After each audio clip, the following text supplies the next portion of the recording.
Buenos días, bienvenidos. Bienvenidos a un nuevo capítulo de Input Colectivo. Este podcast que nació para hablar de la ciencia y hablar de cómo la ciencia influye en la sociedad. Estos días estuve pensando de qué podía ir este capítulo y hay algo que vengo escuchándose mucho y creo que es algo que nos convoca a todos, que es el hecho del envejecimiento. ¿Qué sabemos sobre el envejecimiento o qué pensamos? Estoy escuchando cada vez más a amigos que me dicen que no quieren vivir hasta los 80 años. ¿Por qué? Porque estamos acostumbrados a que la gente a esa edad generalmente ya llega con muchas enfermedades crónicas, vemos que hay mucha pérdida a veces de memoria, de lucidez, pérdida de filtro, que en mi opinión la pérdida de filtro no está tan mal, pero bueno, hay un montón de características que nosotros vemos quizás en la gente grande y que se está generando mucha gerontofobia alrededor de eso. Mucha fobia a llegar a grandes, a mayores. ¿Pero por qué? Porque no queremos llegar mal a esa edad. Entonces, lo que se está estudiando hoy en día en muchos laboratorios y en lo que mucha gente con mucha guita está invirtiendo es en revertir el envejecimiento, pero además en vivir mejor. O sea, que este envejecimiento sea acompañado de una calidad de vida que nos permita ser autónomos, tener independencia y seguir realizando nuestras actividades. Algo que me puse a pensar alrededor de esto y más allá de la biología, de lo que implica esto y de cuáles son los estudios particulares que se están estudiando, es acerca de cómo sería nuestra vida si vivimos más y mejor. Digo, si pongámosle que vivimos 120 años, ¿los trabajos seguirían durando hasta que tengamos 65 años? Probablemente no, porque probablemente todo el sistema, tanto educativo, sistema laboral y previsional, se tenga que modificar, porque para tener una jubilación vamos a tener que trabajar más años. Probablemente cambiemos aún más de trabajos, quizás cambiemos de carrera porque vamos a tener más tiempo, vamos a cambiar quizás más de parejas. La fertilización in vitro se podría volver muy relevante, ya que si bien la edad biológica en ese sentido, en el sentido de la fertilidad, no sé si va a poder cambiar, sabemos que a partir de los 35 años disminuye la fertilidad y aumentan los riesgos de problemas genéticos en ese hijo o hija. Pero con esto, si podemos prolongar la edad y podemos prolongar la salud en esa edad, podemos tener más energía para tener hijos de más grandes mediante mecanismos de fertilización asistida, por ejemplo. Entonces, habría todo un sistema que estaría cambiando alrededor de esto de vivir más y vivir mejor. Entonces, básicamente se trata no de darle años a la vida, sino de darle vida a los años. ¿Quiénes están investigando esto? Obviamente, como se pueden imaginar, gente con mucha plata, como por ejemplo el dueño de Amazon. Jeff Bezos, además de estar muy metido últimamente en temas políticos, también está involucrado en un laboratorio que se denomina Altos Labs, que reúne a científicos de todo el mundo, científicos muy capos, que lo que hacen es investigar cómo se puede hacer para reprogramar a las células y que vuelvan a ser jóvenes. ¿Qué es lo que sabemos sobre cómo envejece una célula? Nosotros sabemos que las células de nuestro cuerpo se dividen hasta que algunas se diferencian y dejan de dividirse y otras entran en algo que se denomina senescencia celular. Esta senescencia, que es sinónimo para mí de envejecimiento, si lo quieren llamar así, se caracteriza por un lado porque la célula va acumulando un determinado daño, va acumulando un estrés oxidativo que es producto del propio metabolismo de la célula, es algo fisiológico, algo normal del cuerpo, pero además lo que va sucediendo es que su ADN se va achicando, por decirlo de alguna manera. ¿Cómo sucede esto? Nosotros dentro de la célula tenemos un núcleo y dentro de este núcleo está nuestro ADN. El ADN es nuestro material genético, es el que determina cada una de las funciones de nuestra célula y cómo éstas se coordinan entre sí. Y este ADN es transmitido de padres a hijos y de células madre a células hijas. Por lo tanto, tiene que ser muy protegido porque es muy importante ese ADN. El ADN de nuestras células se encuentra en forma de cromosomas. El ser humano tiene 23 pares de cromosomas, de los cuales 22 son cromosomas llamados cromosomas somáticos y un par son los cromosomas sexuales. O sea, los cromosomas que determinan nuestro sexo biológico, que pueden ser XX en el caso de la mujer o XY en el caso del hombre. Ahora bien, con toda esta información sabemos que el ADN tiene que estar protegido y por lo tanto estos cromosomas se van a proteger también con unas estructuras que son como capuchones y se denominan telómeros. Estos telómeros Por algo natural, las células al dividirse los van a ir acortando. Esto es algo fisiológico intrínseco de este proceso de división celular. En cada acortamiento la célula va a ir perdiendo entonces material y lo que va a hacer es entrando justamente en senescencia. Imagínense a lo largo de los años cómo esto va influyendo en la función de la célula y la función que cumple dentro de un tejido. Estas células senescentes entonces se van a empezar a acumular en los tejidos y de esta manera vamos a empezar a envejecer y a desarrollar las enfermedades crónicas asociadas con el estado de envejecimiento. Entonces, ¿qué es lo que se va a buscar? Se va a buscar reprogramar a las células, como les contaba, para que vuelvan a ser jóvenes, para que no entren en senescencia. Básicamente todos los sistemas que se están estudiando van a basarse en lo mismo. Por un lado, disminuir el estrés oxidativo mediante antioxidantes. Nosotros eso lo vemos muchas veces en las cremas que compramos, por ejemplo, que tienen vitamina E, que es antioxidante, en las cosas que tomamos que pueden tener vitamina C. Otra de las cosas que se va a buscar es disminuir la cantidad de estas células senescentes, que son como estas células zombie que nosotros queremos eliminar para que nuestros tejidos sigan regenerándose y sigan teniendo la juventud que tenían al comienzo de las divisiones.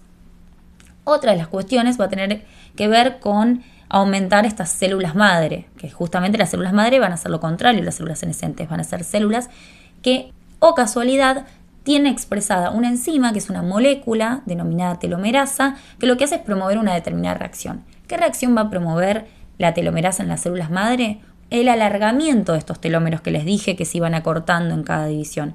Entonces los telómeros no se van a cortar en las células madre y van a permitir que sigan siendo activas, que se sigan dividiendo y que mantengan estas características juveniles, por llamarlo de alguna manera. Otras células que expresan esta telomerasa, esta enzima que permite el alargamiento de los telómeros, son las células tumorales.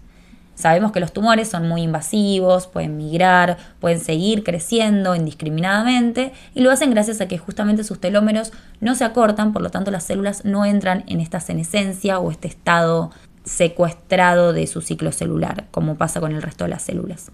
Entonces, volviendo a las investigaciones acerca de esto, les contaba que buscan todas más o menos lo mismo. Tenemos un ejemplo que se llama Brian Johnson, que es un millonario que lo que hace es invertir mucha plata, gasta $2 millones al año en ser una persona que se mantiene joven y se mantiene sana. Está rodeado de deportistas, rodeado de nutricionistas y médicos que trabajan con él 24/7. El chabón duerme con sensores, se hace todo el tiempo análisis clínicos, hace dietas. Sabemos que la dieta es algo sumamente importante. Ahora les voy a hablar un poquito más de eso, de todas las cosas que podemos hacer nosotros, los seres vivos comunes, para mejorar nuestro estado de salud y llegar a viejos más sanos. Y bueno, esta persona lo que hace es entrar en todos los análisis que se puedan hacer y los ensayos asociados con esto. Sabemos que hay determinadas sustancias que se están estudiando como geroprotectoras, o sea, son aquellas que nos protegen en el envejecimiento frente a enfermedades crónicas. Una de ellas es el resveratrol, que es una sustancia que se encuentra en varias frutas, principalmente se encuentra en la uva, o sea que se encuentra en el vino, pero en las concentraciones que la necesitaríamos para prevenir el envejecimiento serían muy altas, o sea, tendremos que tomar 110 copas de vino por día, lo cual no sería muy funcional para nuestra vida en el día a día. Entonces esto se da en forma de suplemento. Y esta sustancia lo que hace es permitir la eliminación de estas células senescentes de nuestros tejidos. Después tenemos otras sustancias. El resveratrol es una sustancia muy segura, pero no tiene efectos tan notorios como, por ejemplo, se ha estudiado en ratones la rapamicina. La rapamicina es un compuesto que quizás lo han escuchado, se usa para en el caso de pacientes que lo que hacen es trasplante de órganos, para que no rechacen el órgano del donante. Entonces, por lo tanto, es inmunosupresor. Y ese es el grave problema que tiene su estudio en humanos.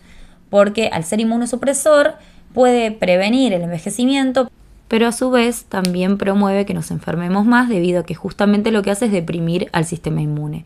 Entonces todavía es un poco más controversial su uso. Después tenemos otras sustancias, por ejemplo, leí acerca de NAD y esta Sweet Food, no sé si la han escuchado, es una dieta que se basa en el uso de estas sirtuinas, que son estas enzimas que promueven determinados procesos.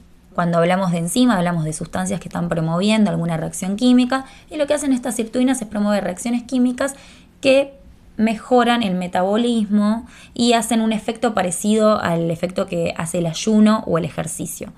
Entonces esto es algo que se dice, aunque no sea confirmado, que usó Adele para bajar de peso.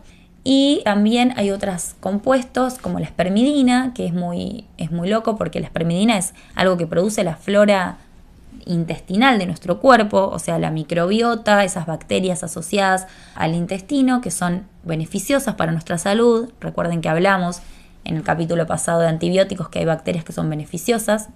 En este caso, estas producen espermidina y la espermidina activa procesos de autofagia.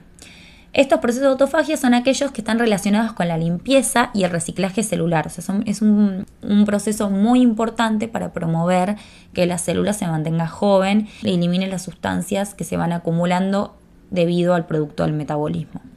Estos son solo algunas de todas las sustancias que se usan para prevenir el envejecimiento.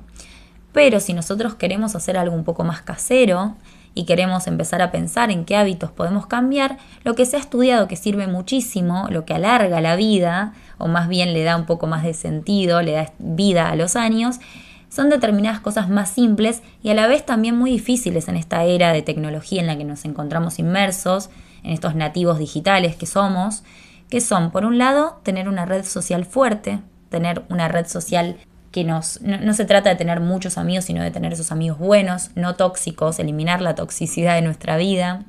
Un propósito, tener un propósito en la vida, tener una motivación, tener algo por lo cual levantarse todos los días. Todo es a pequeños pasos, obviamente.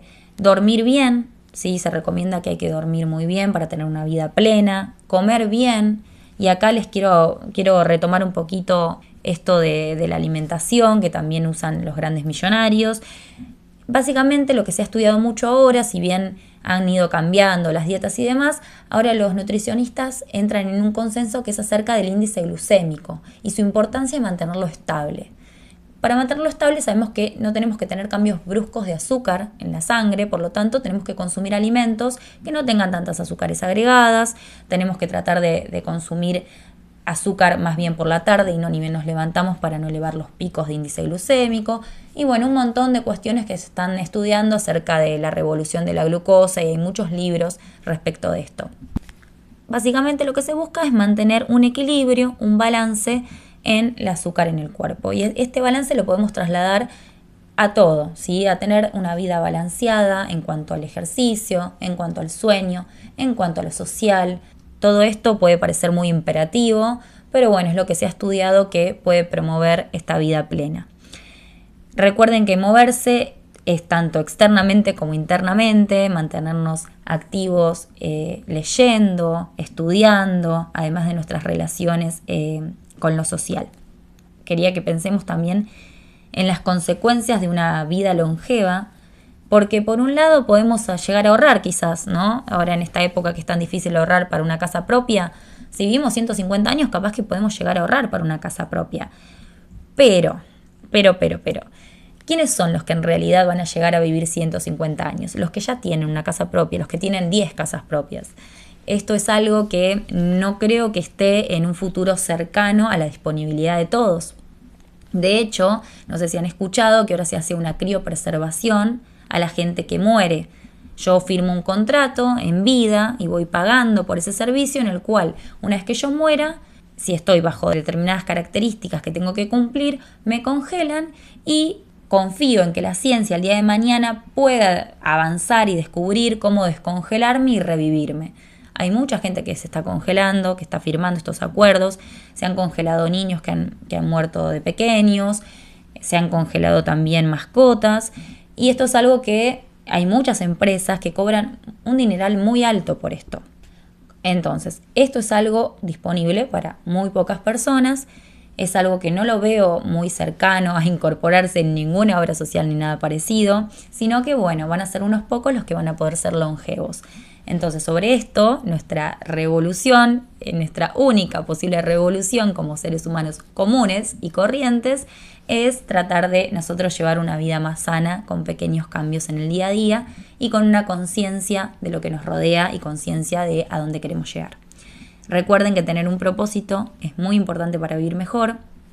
A mí, por ejemplo, este podcast me está haciendo muy bien porque es un propósito personal que considero que me da mucha energía y me da mucha vida. Traten de buscar sus pequeños propósitos en el día a día. Esto es un simple consejo que les doy. Y nada, muchas gracias por escucharme. Espero que les haya interesado. Y dejen algún comentario si les gustaría hablar de alguna cosa relacionada a estos filántropos y sus investigaciones. Nos vemos la próxima.